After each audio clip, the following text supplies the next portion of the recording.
और इस बार देश 2025 के बजट पर सभी की निगाहें टिकी हुई हैं क्योंकि देश का आज आम बजट पेश होने वाला है, जिस पर देश भर की निगाहें टिकी हुई हैं। आज वित्त मंत्री निर्मला सीतारमण सुबह 11 बजे संसद में आम बजट पेश करेंगी, जिसमें कुछ खास ऐलान संभव है। आम लोगों से लेकर कॉर्पोरेट जगत को बजट का बेसब्री से इंतजार है। और इस बजट में सरकार महंगाई और टैक्स के मोर्चे पर लोगों को कई बड़ी राहतें देने का ऐलान कर सकती है। इनमें सबसे बड़ा तोहफा होगा टैक्स में छूट, क्योंकि टैक्स में छूट के तौर पर मिलने की संभावना जताई जा रही है। स्लैब रेट बताया जा रहा है कि इस बार 10 लाख हो सकता है।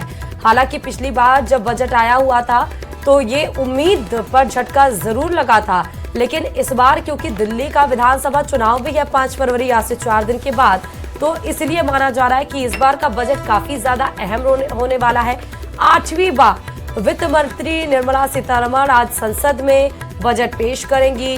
कल संसद को संबोधित किया था। दोनों सत्र को राष्ट्रपति महामहिम द्रौपदी मुर्मू ने सत्र को संबोधित किया था और आज से बजट सत्र की शुरुआत होने वाली है। कॉर्पोरेट आम लोगों को बजट का इंतजार होगा। साथ ही साथ आपको ये भी बता दें कि जब बजट आता है तो इसमें किस सेक्टर को क्या मिलेगा, क्या मायूसी छाएगी, ये कुछ ही देर में पता चल जाएगा, क्योंकि 11 बजे वो समय बताया जा रहा है जब 11 बजे संसद में लाल पिटारा खुलेगा वित्त मंत्री निर्मला सीतारमण का, और उसमें किस सेक्टर को क्या तोहफा देना है वो 11 बजे जब संसद में सीतारमण पेश करेंगी बजट, तब पता चल पाएगा।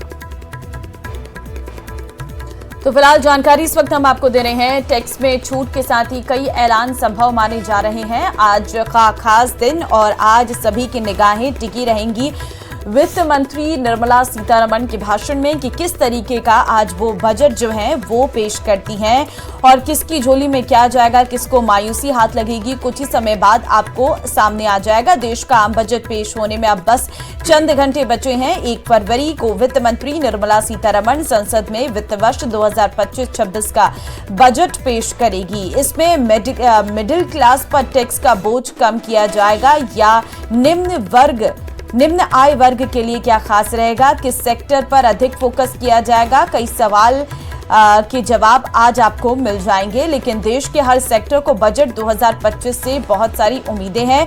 बजट से कृषि क्षेत्र की उम्मीदें बहुत अधिक हैं, क्योंकि यही रोजगार का सबसे बड़ा आधार भी है। एग्रीकल्चर सेक्टर को देश की रीढ़ की हड्डी कहा जाता है।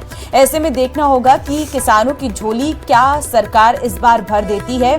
सभी की नजरें इसी पर रहने वाली है, क्योंकि देश की जीडीपी में कृषि की हिस्सेदारी भले ही कम हो, लेकिन यही रोजगार का सबसे बड़ा आधार माना गया है। और एक बात रेलवे की करें तो रेलवे पर भी सभी का फोकस रहने वाला है। एक समय ऐसा था कि जब कृषि क्षेत्र, जो कि इकोनॉमी की मतलब रीढ़ की हड्डी कही जाती थी, वो सबसे ज्यादा डिस्ट्रीब्यूट करता था आपकी इकोनॉमी में, अर्थव्यवस्था में, लेकिन अब सर्विस सेक्टर सबसे ज्यादा डिस्ट्रीब्यूट करता है जो परसेंटेज होता है, और इसीलिए सर्विस सेक्टर पर ज्यादा फोकस रहता है।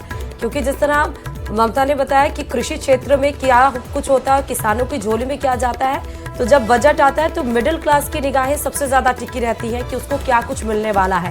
टैक्स एक्सट्रैक्शन की जिस तरह बात करते हैं हम, साथ ही युवाओं के रोजगार की बात करते हैं, तो इस बार ये भी बजट से उम्मीद जताई जा रही है कि सरकार रोजगार के कुछ घोषणाएं भी कर सकती है। जैसे सरकार रोजगार सृजन के लिए राष्ट्रीय रोजगार नीति का गठन कर सकती है, जिसमें सभी मंत्रालयों की योजनाओं को एक प्लेटफॉर्म पर लाया जाएगा। इसके अलावा ग्रामीण इलाकों के लिए ग्रेजुएट्स के लिए इंटर्नशिप का विकल्प भी मुहैया कराने की उम्मीद जताई जा रही है, जैसा पिछली बजट में भी था, ध्यान करिएगा, जिससे सरकारी दफ्तरों में काम करने के अवसर बढ़ेंगे और रोजगार के नए रास्ते भी खुलेंगे।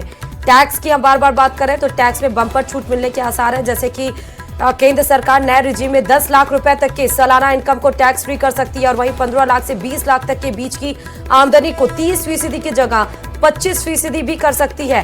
तमाम तस्वीरें सामने, क्योंकि मोदी सरकार के 3.0 कार्यकाल की शुरुआत हो चुकी है। 8वीं बार वित्त मंत्री निर्मला सीतारमण आज बजट पेश करेंगी। सबसे पहले आप 2019 से देखिए, जब पिंक साड़ी में वो अनुराग ठाकुर के बगल, और उसके बाद वित्त मंत्री पहली बार जब बजट पेश की थी येलो साड़ी में, लेकिन पिटारा वही लाल पिटारा जब वो संसद में बजट पेश करने गई थी 2021, वैसे 2022, 23, 24 और अब 25 की बारी, क्योंकि सरकार का विजन है इकोनॉमी को विकसित करना 2047 तक, और उसी विजन पर सरकार आगे भी बढ़ रही है।